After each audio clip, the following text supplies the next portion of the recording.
Welcome back to the Dobrenic channel. Today we are talking about Lake Orville. As Lord Almighty, we got leakage coming out from the bottom again, and the water's not even high. So what's going on? I think I have a few answers for some, but a little baffled by other things. If you haven't already, please like and subscribe to this channel. It means a lot to me, and we will be right back with more of Lake Orville and what's going on out there.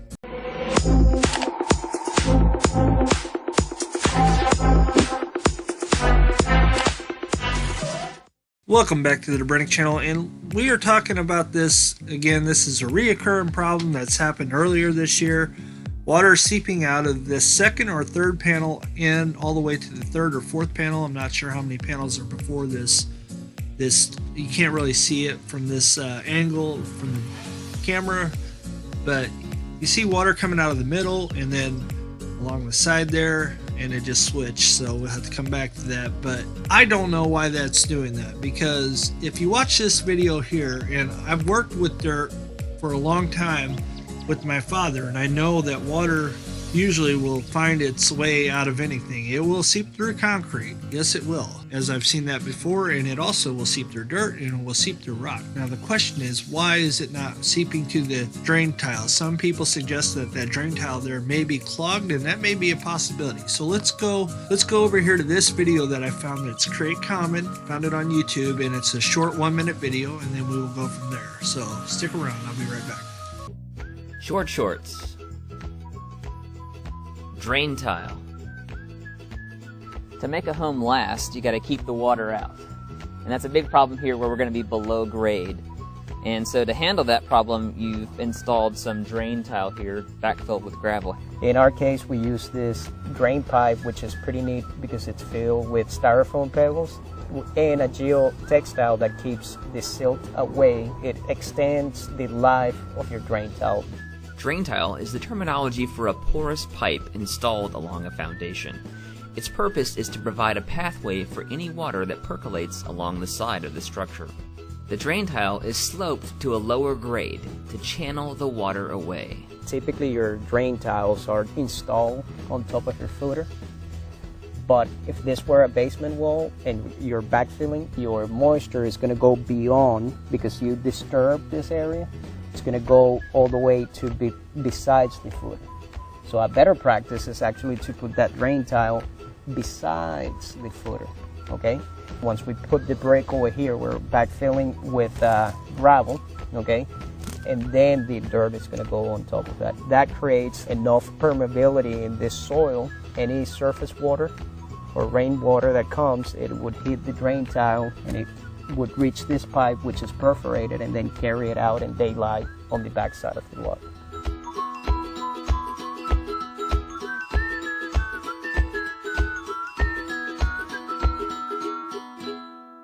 So there you have it. Now I know this isn't no spillway, but it's the same purpose, the same thing. Water shouldn't be collecting right there where it's basically, it's got to be, that section's got to be, there's got to be either maybe it collapsed from the concrete. That's a possibility. I don't think it would be, but it's possible because they were looking in those, but maybe it is clogged with something. I'm not sure, but it's not throughout the whole thing, and I don't think this is I don't think this will jeopardize the spillway. I don't think it could.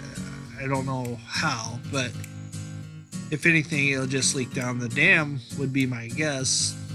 But, you know, we'll definitely keep an eye on it for sure. I'm not sure what's going on there, but that's what's up with drain tiles, and that's how they are supposed to work. So that's why the water's spilling out of the side of the holes on the wall, because the drain tile is working correctly there. Now that part is working correctly, or it wouldn't be spilling out, because that's where they had them plumbed in. If you recall, before they put all this backfill on the side of the spillway, there was drains going out to holes on the side of the spillway, and that's what they were designed to do, was to go down to this drain and then down out the hole and down the spillway to the Feather River. That's the way that was supposed to be designed. I am not sure why it's leaking out of there. It shouldn't be leaking at all underneath there, and that might be concerning, but it's probably groundwater. I'm almost sure that it's groundwater. It has to be groundwater because the lake's not high enough for it to be leaking from the other side yet. As you guys are looking at a real good wet season coming up. So far, it's going to be a real good wet season early. What will it be long haul? I don't know. But here's your next 10-day weather forecast, as it says right here.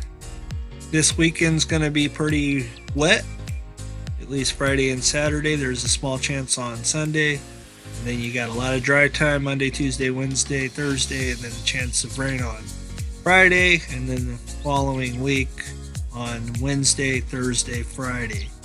That's what you got coming up for rain. Now let's check out how much rain you're supposed to get by this map right here. Let's check that out.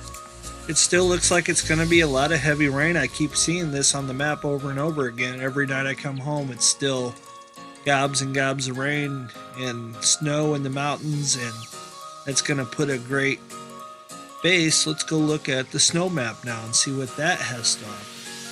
There's only a base right now of 4 to 8 inches in the mountains where Lake Oroville is, and who knows, with this rain coming and the snow, this will probably change by tomorrow at this time, I would imagine.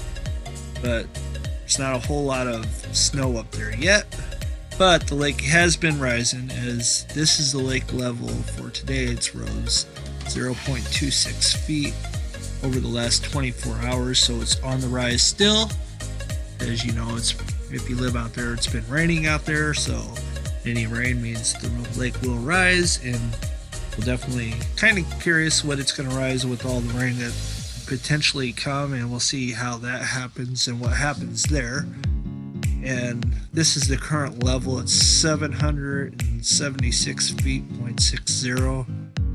This was at 3 p.m. today, so definitely going to keep an eye on this and see if this situation changes. With the rain coming, I would imagine that the groundwater is going to continue to seep up underneath there, and without the DWR giving us an explanation what that is, and not to be frantic about it or worried about it.